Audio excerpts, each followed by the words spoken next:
Hello, and welcome to the Film Jerk Podcast. I am your host, Edward Havens. This is the third episode of our miniseries on the movies either greenlit or acquired by British producer David Puttnam during his 15-month run as the head of Columbia Pictures in 1986 and 1987. Our first episode got into the background of who David Puttnam was, why a studio like Columbia might be interested in such an out-of-left-field choice for studio head, and why Puttnam would leave the position after only 15 months on the job, while our second episode looked at the first 16 films of what some in the press at the time sardonically called Puttnam's Orphans to be released between August 1987 and June 1988. Originally, the plan was to finish off the remaining Puttnam Orphans on this episode and include a summary of his life after Columbia, as well as my personal commentary about the films discussed during the series, their continual mistreatment after a third of a century, and the state of the film industry as a whole.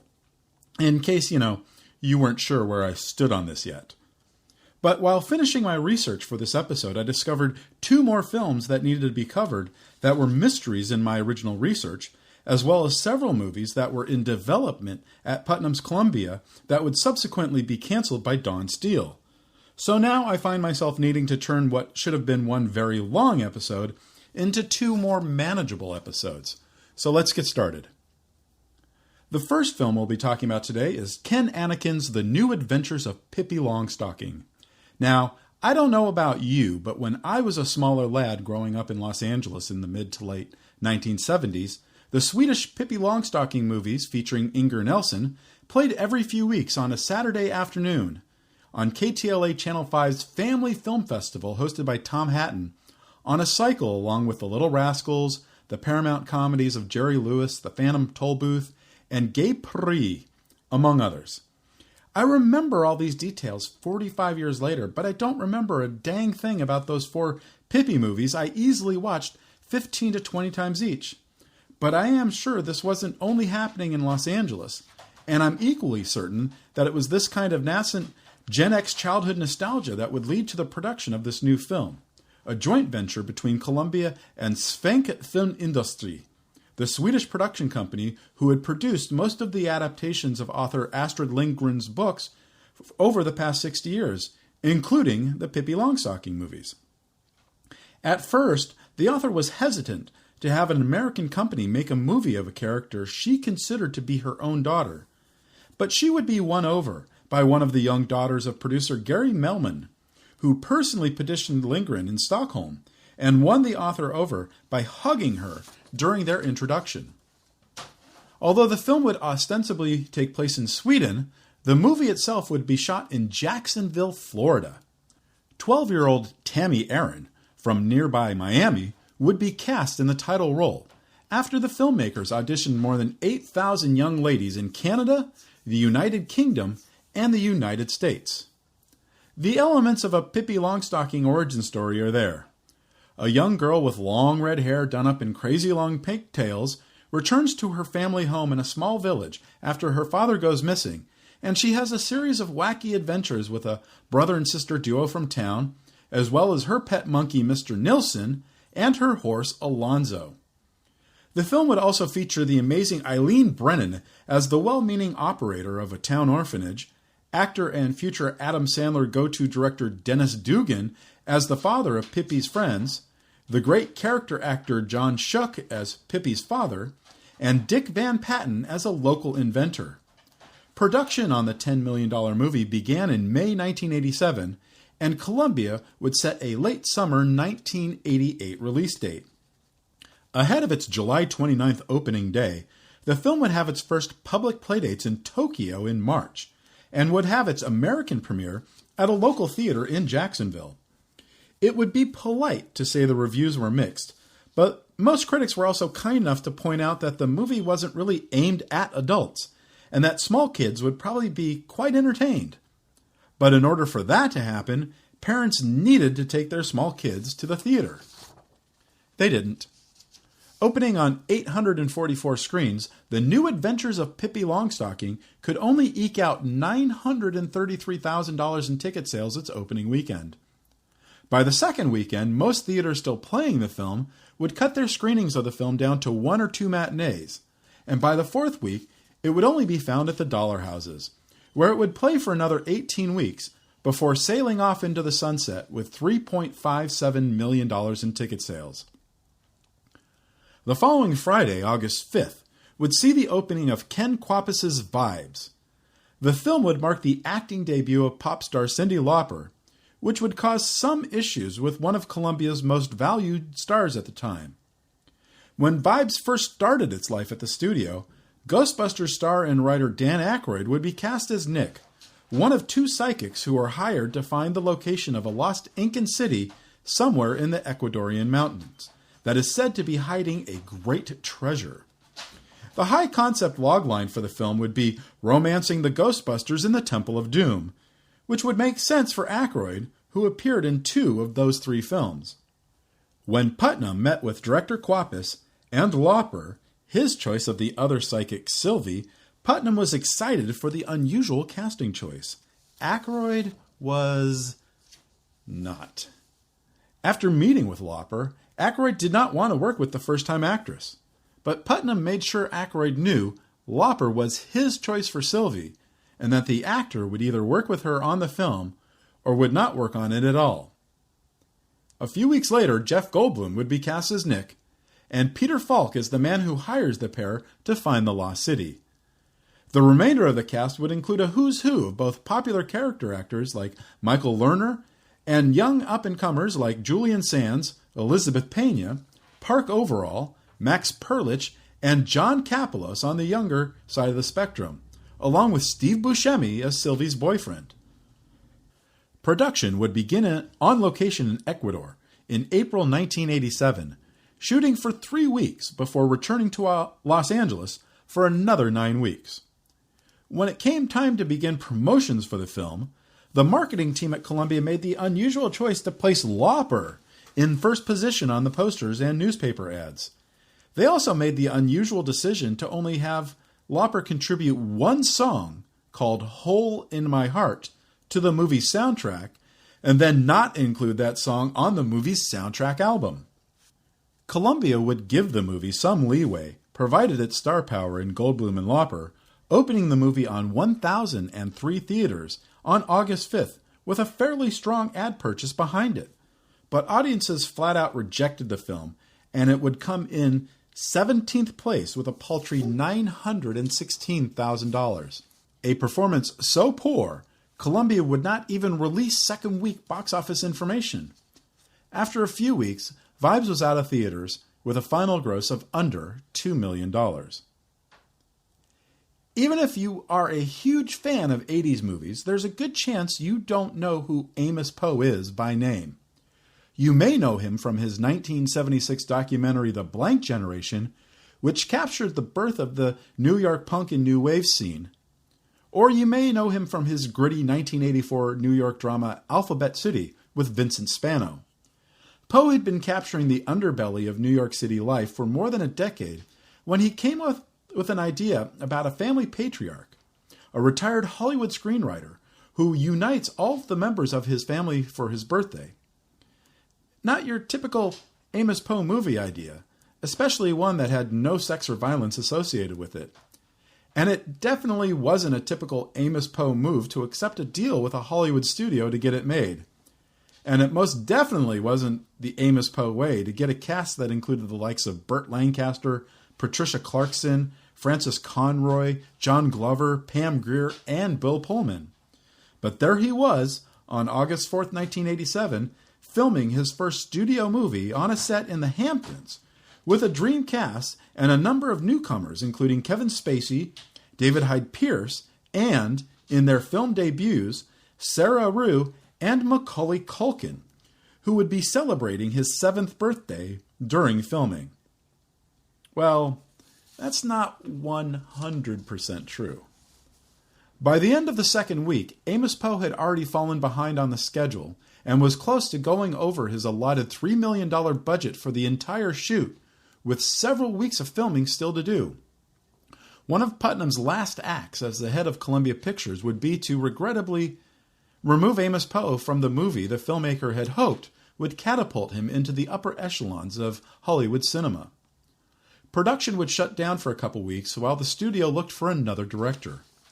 Burt Lancaster suggested industry veteran Daniel Petrie, whose 28-year career included the 1961 Sidney Poitier movie A Raisin in the Sun, the 1976 Sam Elliott thirst trap Lifeguard, and the 1981 Paul Newman cop drama Fort Apache, The Bronx. Petrie and Lancaster had planned to make a movie a couple years earlier before the financing fell through, and they had been looking for something to work on together.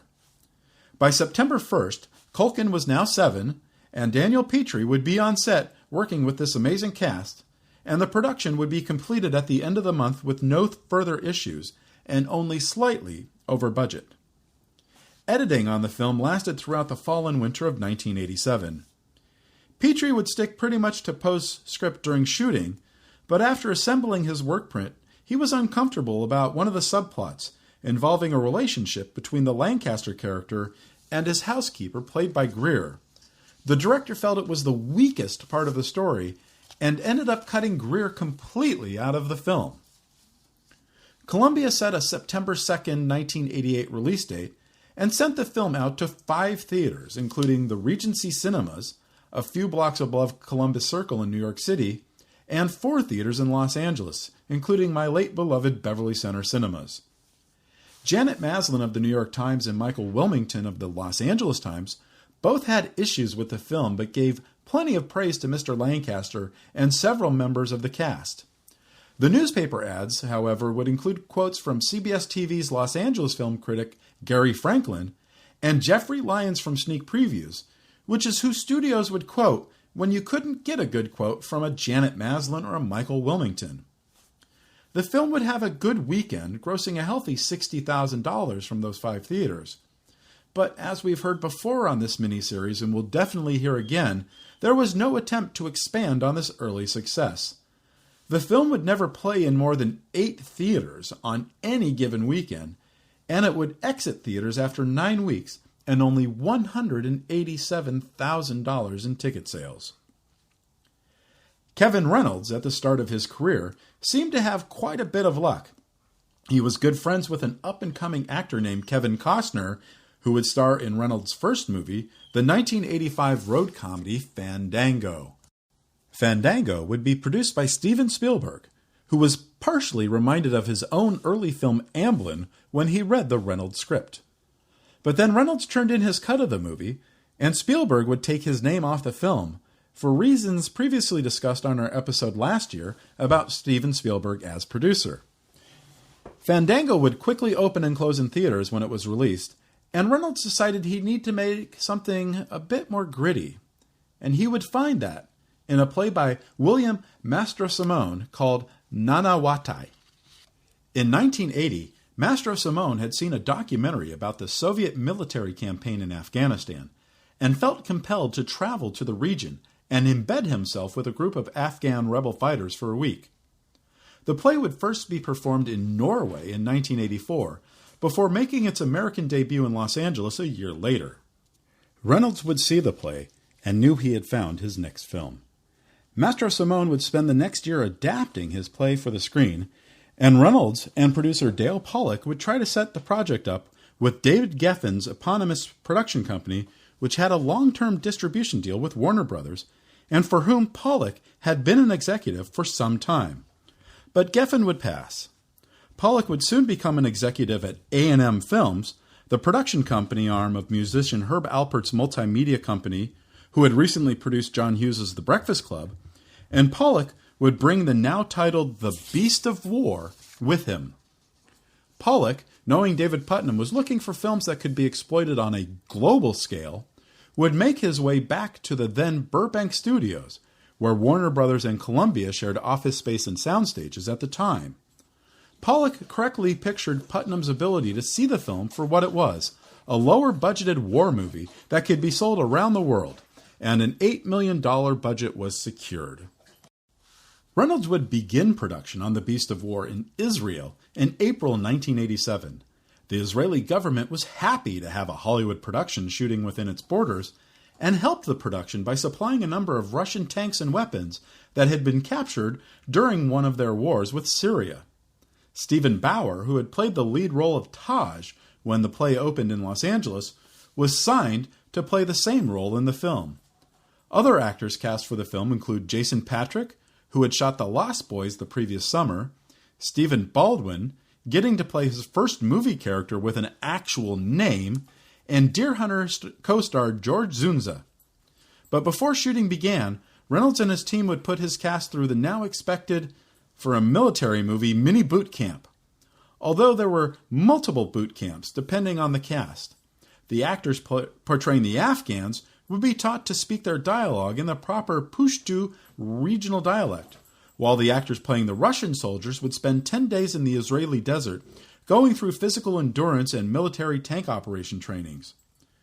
Production would continue for 2.5 months, utilizing locations including the Red Sea. Reynolds would return to Los Angeles for post-production, and the film was scheduled for a February 1988 release. After Puttnam's exit from the studio, the release date would be changed a number of times, from February to April to mid-September to early October, before finally settling on a September 18th release in New York, Los Angeles, and Toronto. But before opening, there would be screenings in early September at the Deauville and Toronto Film Festivals with its new shortened title, The Beast. But, like many of the Puttnam films, The Beast would be sparsely released and under-promoted. It would never play in more than 20 theaters in any given week, and its final box office total was an anemic $161,000. Now, if there was one film in all this bunch that had the best chance of becoming a major success, it would have been David Seltzer's Punchline. Whenever I get a cart, why is it that one wheel always goes... I mean, I've wondered about it, haven't you? This lady's laughing here. I'm home! I'm home! Don't come near me! I'm home! Is this going to be every day now, Lila? And every night now? What do you want? A wife. For dinner. What do you want for dinner? You take the pill and you put it under your tongue, and when they come around to check up on it, you insist it wasn't in the cup. It wasn't in the cup. I can't fuck out. You already have. Is this the kind of guy you are? You're going to throw your own roommate out into the cold? Sleep in your club. You've done it before. It gets cold. They turn off the heat at night. But people with satellite dishes, you have to make the neighborhood look like an Air Force base? I can live without Green Acres from Atlanta. I don't hate people with satellite dishes. I've got laughs. Fine, then take them and go home. I want to learn. Lady, it takes every night. 6 clubs a night, all night. What do you want from me? Nothing. Just go back to New Jersey and clean house and tell jokes into a vacuum cleaner handle. I am good enough. No, you're not, Lila. You're not funny.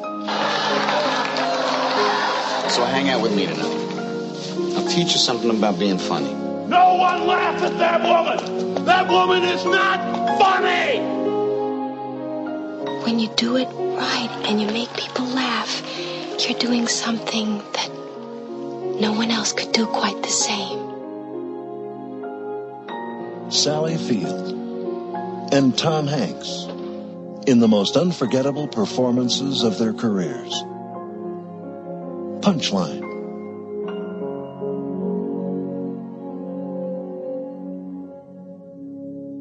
After his success writing the screenplay for the original 1976 The Omen, Seltzer would begin a long, strange trip from horror writer to comedy director.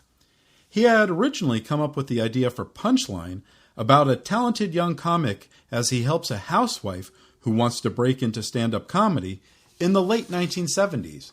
The script would float around Hollywood for years, first at the theatrical motion picture division of the ABC television network, and then at Columbia, where Private Benjamin director Howard Zieff was attached to make it before he decided to make Unfaithfully Yours instead. It would be several more years before producer Daniel Melnick, whose credits included All That Jazz, Altered States, and Footloose, found the script amongst what is known as a dead pile in the script vault at Columbia. He liked what he read and contacted Seltzer, who had just made his first film as a director, the romantic teen comedy Lucas, at Fox. Seltzer was happy to see Punchline finally be on someone's radar, but he, Seltzer, really wanted to direct it. That would be fine with Columbia, but it would have to be done without any major stars, and the budget could not go over $8 million. Melnick wasn't pleased with this, so he worked with one of the Columbia executives to get the script to Sally Field, the two-time Oscar-winning actress who had a production deal with the studio. She read it, and she not only agreed to star as the housewife wannabe comedian, but she also wanted to help produce it. Columbia was on board with that, and they would let the budget go to $15 million if they could find a second star to play the male lead. Enter Tom Hanks. At this point in his career, Hanks was known for being a very funny physical comedic actor, but many of his movies outside of Splash were neither critical nor commercial successes. Hanks had started steering his career towards more comedic drama material, such as the 1986 Gary Marshall film Nothing in Common with Jackie Gleason and Eva Marie Saint, or straight-out drama like the 1995 Israeli-American film Every Time We Say Goodbye. And he saw Punchline as a natural evolution in his career. So after he was done filming the big-screen adaptation of the 1960s cop show Dragnet, Hanks threw himself firsthand into the role here. And at first he struggled. Just after New Year's 1987, Hanks wrote a 5-minute stand-up act and presented it on stage at the famed Comedy Store on Sunset Boulevard in West Hollywood. Do you remember that scene in Broadcast News where Albert Brooks finally gets to read the news on network television and he starts to sweat profusely? That's what Hanks said he experienced when he went on stage. He would bomb out over the course of 1 minute and 40 seconds. His material, he said, lacked any theme or focus, and his self-esteem fell to the floor. But he would keep up at it. He would go to several clubs every night working on new material with up-and-coming comedian and actor Barry Sobel, who would be rewarded with a small part in the movie. And over the course of 2 months, Hanks would appear at more than 30 comedy clubs in Los Angeles and New York City until he felt he looked and felt like a stand-up comedian. With a supporting cast that included John Goodman as the husband who doesn't appreciate his wife's comedic extracurricular activities, Brazil co-star Kim Greist, filmmakers and actors Mark Riddell and Paul Mazursky, and comedians Taylor Negron and Damon Wayans, Punchline would begin production in New York City on March 9th, 1987, for 2 weeks of location shooting before moving to Los Angeles for another 8 weeks of interior shooting. During production in both New York City and Los Angeles, Hanks would regularly continue working comedy clubs when he wasn't needed on set. While this film was in post-production, Dragnet became a surprise box office success, and the pressure was on Seltzer to prepare the film for a Christmas 1987 release.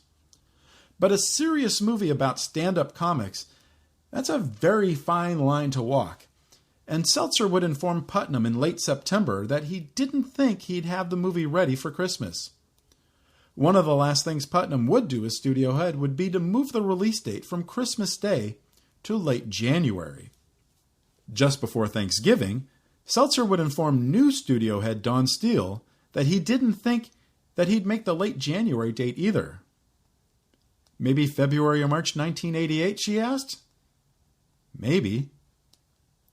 The new year would arrive, and word would start to spread around town that the film Hanks made after Punchline, the Penny Marshall comedy drama Big, was coming together quite well and had the chance of becoming a sleeper hit. So Steele would tell Seltzer she was going to position the film to come out in the fall after Big had played out in theaters over the summer.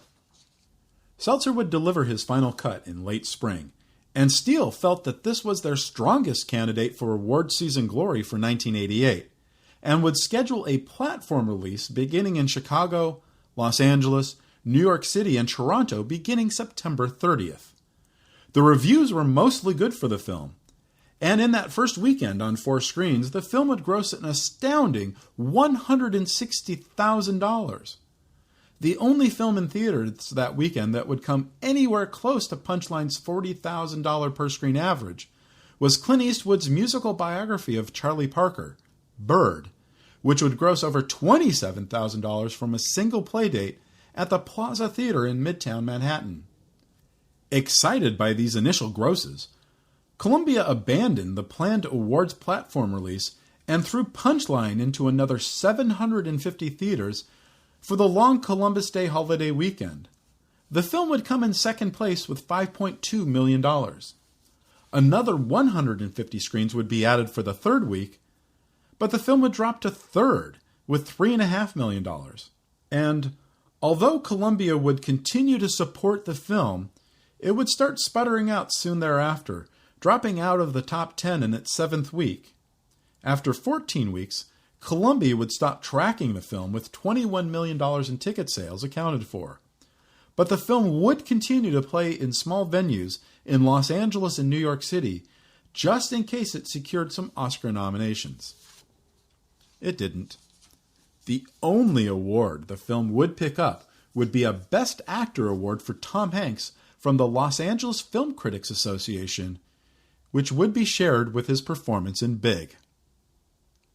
Another film Columbia had some Oscar hopes for was the second film from playwright-turned-filmmaker David Mamet. Mamet's first film, the brilliant House of Cards, had a botched release from Orion Pictures in the fall of 1987, and the director was hoping being part of a real movie studio would get him the support he needed. For Things Change, the Chicago native would team with another Chicago-born icon, the writer and illustrator Shel Silverstein, to concoct a crime comedy story about an elderly shoeshine man who is hired by the mafia to take the rap for a murder, and the low-level gangster who is assigned to give the old man a weekend to remember before he heads to prison. And although this would only be Mamet's second film, he was already establishing a team of repertory players, regular actors from his staged productions, who also appeared in House of Cards, including Joe Mantegna, Ricky Jay, J.T. Walsh, and William H. Macy. Don Amici, the 78-year-old actor who had just won an Academy Award for Cocoon 2 years earlier, had been cast as one of the elderly mafia dons seen late in the film. But when Amici met Mamet and Mantegna for the first time, they decided to put Amici in the lead role. And why wouldn't you? If you're smart enough to put Don Amici in your movie, you make sure he plays the best part possible. Filming would begin in Lake Tahoe in mid-September 1987, before moving back to Chicago in late October. The film would also be the first screen appearance for Felicity Huffman, who would later become Mrs. William H. Macy, and future Marvel bedrock Clark Gregg. The movie would make its world premiere at the Venice Film Festival on August 31st, 1988, where Amici and Mantegna were awarded the Volpe Cup, the festival's top acting prize, before making its American premiere in New York City on October 7th, a gala screening at the Lincoln Center to benefit Columbia University's School of Arts Film Division. The film would open in 99 theaters across the nation on October 21st, and would pull in a respectable $600,000 opening weekend. But although the film would never expand any wider than those initial 99 theaters, the film would manage to hold on to most of those theaters until Christmas week, and finish with $3.5 million in ticket sales. A decent sum, considering the lack of support from the studio. But alas, this would not be Mamet's year at the Oscars either. In fact, the only Oscar Columbia would be nominated for at the 61st Academy Awards at all would be for Best Foreign Language Film for István Szabó's Hanussen, which wouldn't be released until March 10th, 1989, in the United States. We'll get there in a moment. In fact, for Columbia in 1989, it would be a strange year.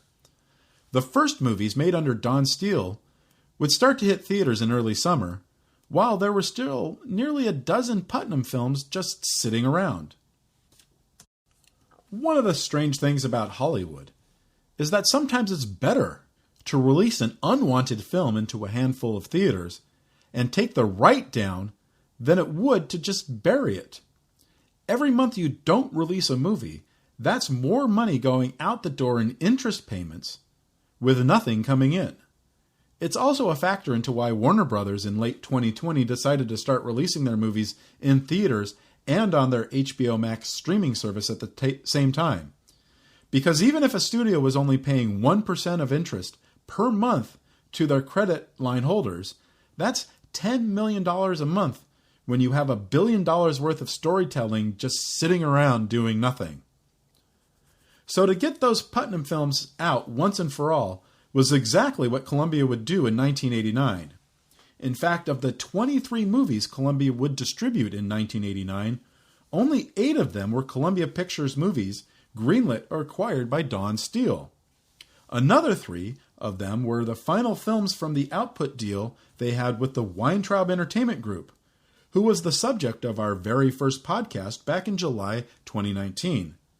And the rest were the Puttnams. The first Puttnam film to be released in 1989 would start its life as a sequel to the surprise 1985 hit film Jagged Edge, entitled Smoke, with Glenn Close expected to reprise her role as lawyer Teddy Barnes. This time, she would take on the case of a cop who is framed for murder. But, depending on who you spoke to, why Jagged Edge 2 never happened, you'll get a different answer. Producer Martin Ransohoff says Puttnam didn't want to make a Jagged Edge 2 because Puttnam just did not want to make movies as crass as sequels to popular films. An argument which holds some water since he would also be seemingly against the sequels to Ghostbusters and Karate Kid. Puttnam would say he doesn't have anything against sequels per se, and that he would have been very happy to make a Jagged Edge 2 had the script that was turned in been any good.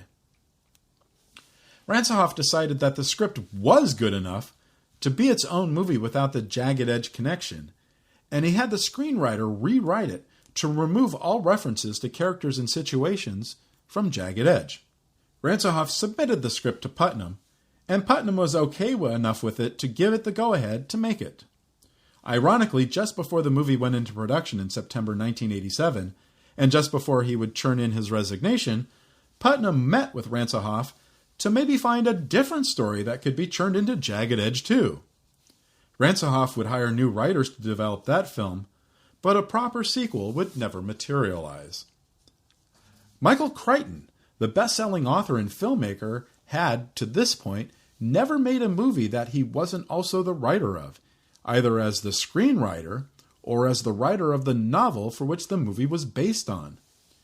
Crichton had just finished writing his next bestseller, Sphere, and needed something to take his mind off working on his next book, something he had been working on for years about bringing dinosaurs back to life. But when the offer to direct Smoke came in, he took it. Teresa Russell would take the role originally intended for Glenn Close, Ned Beatty as the Robert Loggia doppelganger, and Burt Reynolds as the accused police officer. But where to shoot the film?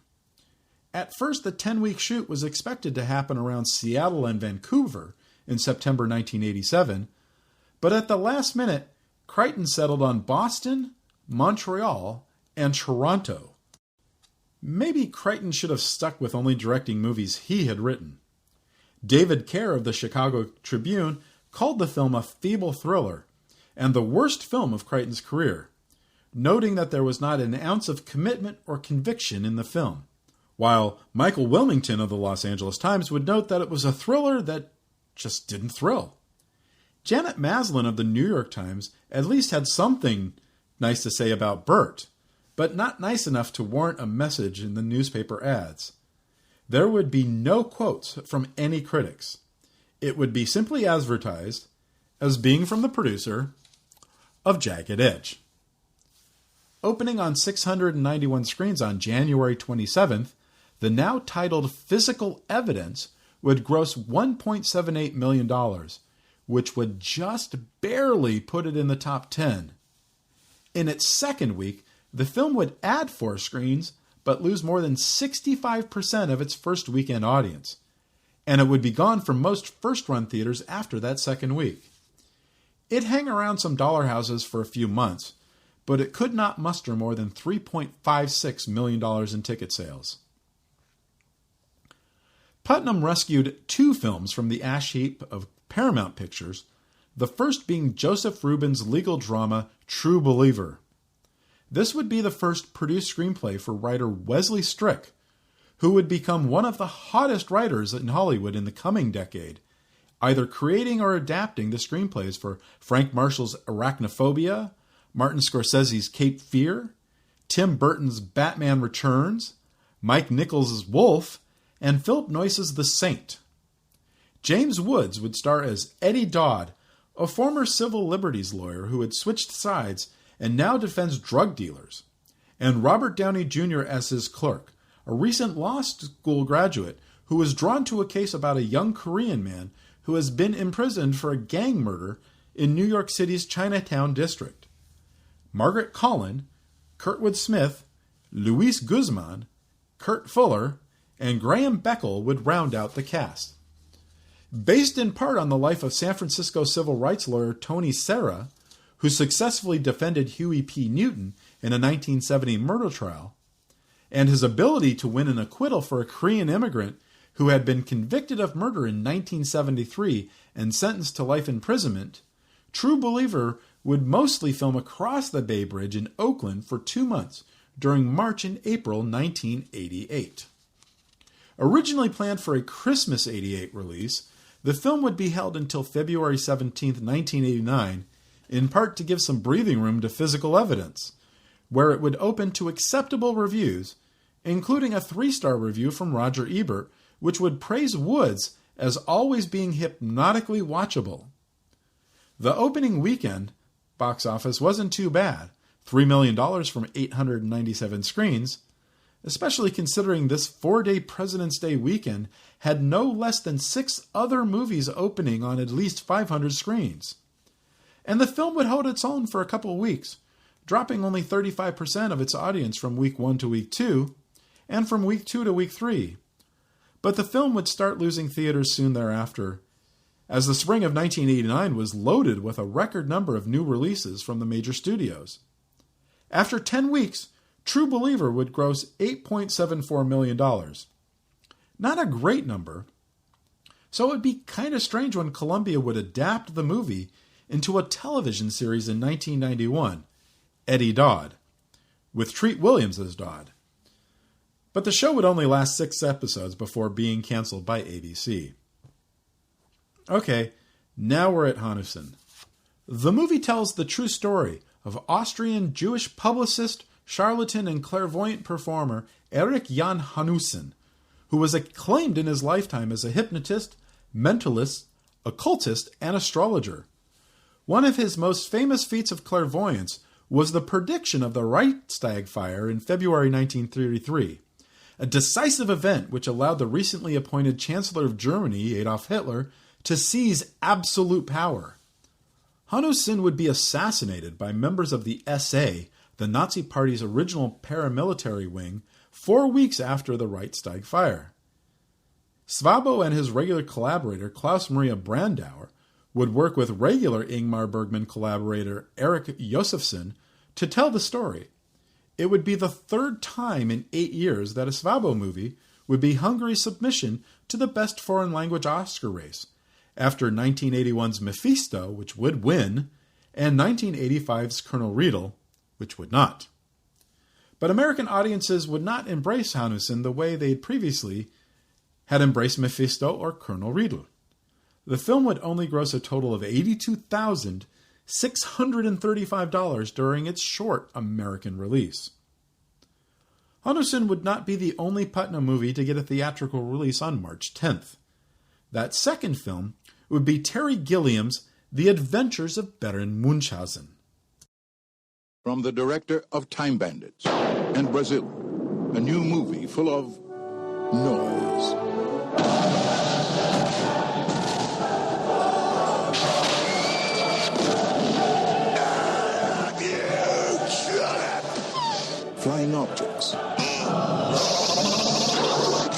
me, madam, your underwear is in good hands.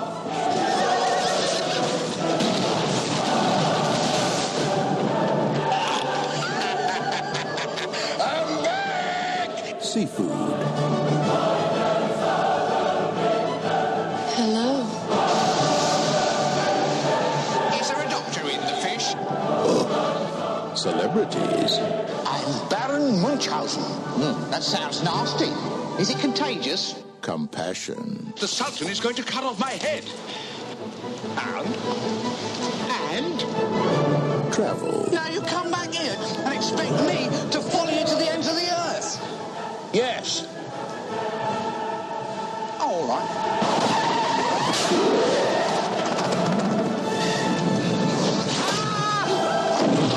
Honor. Have you any famous last words? Not yet. Not yet. Is that famous? Gravity. We've been dropped through the center of the world to come out on the other side. Bull. He was full of it. The Adventures of Baron Munchausen. A true story. We've got the film to prove it. By September 1987, when Munchausen would begin production at the famed Cinecittà Studios in Rome, Gilliam had been through the ringer trying to get this film made.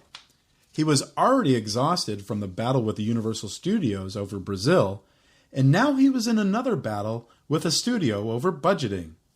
When Munchausen was originally set up at Fox, Gilliam had budgeted the special effects-heavy film at $35 million. When Fox decided not to move forward, Puttnam, a fan of the sole American member of Monty Python's Flying Circus, would pick the film up, but said they could only finance it to $25 million. Gilliam and co-writer Charles McEwen would take out entire segments of the script in order to meet the newer, lower budget. But there would still be problems. Rome was suffering through an unusually late heat wave, which required the film to be shot during the evening hours only. And then 8-year-old Sarah Polley could only work a few hours each night, so her scenes would be front-loaded to the start of any shooting day that required her. It also didn't help that many of Gilliam's top coordinators on the film were British, and none of them spoke Italian, while most of the crew were Italian who spoke no English. Filming slowed to a crawl, and the budget started going up again. As September moved into October, the production would move to the beaches of Almeria in Spain. But there would be a mix-up at the airport in Rome, and none of the costumes arrived in Spain with the company, resulting in yet another costly delay. Things got so bad that in late October, the film's completion guarantor, Film Finances, took over control of the production and told Gilliam to get all the shots he needed in Spain by the first week of November.